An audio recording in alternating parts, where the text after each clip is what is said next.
We are going to continue with polynomial functions, but we are going to look at simplifying them and then classifying by the number of terms. So right now we have a positive 1 in front of our parentheses, and when we multiply that, nothing changes, so we still end up with 3x squared plus 5x minus 1. We have a negative 1 in front of our parentheses, so that means we have to distribute that to both things. So x squared turns into a negative x squared, and a positive 6 turns to a negative 6. Like terms, we have 3x squared and a negative x squared, so that becomes 2x squared. Then we have a negative 1 and a negative 6, which become negative 7. But to keep it in standard form, we need to make sure that's last. So 2, 1, 0. Number of terms, we have 3, so this is a trinomial.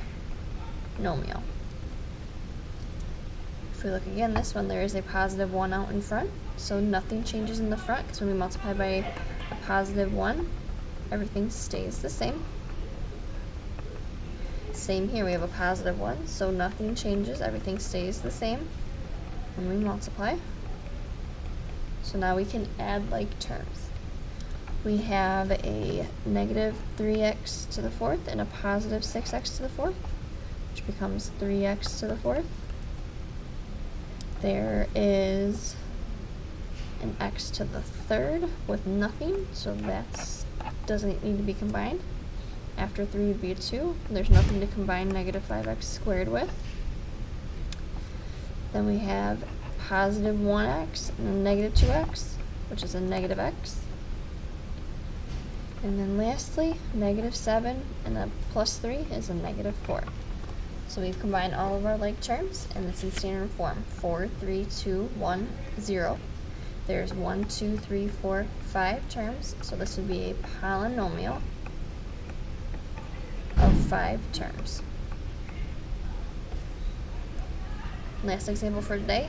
Now we're not adding or subtracting between these two, we're multiplying. So when we're multiplying, we want to first multiply the first two together. So an x times 2x is 2x squared. So those are combined. So we're left with multiplying the 3x minus 1.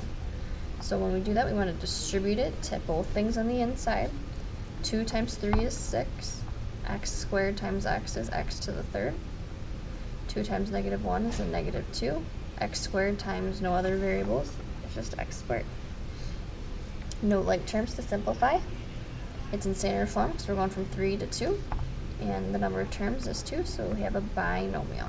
And we're not going to do this example.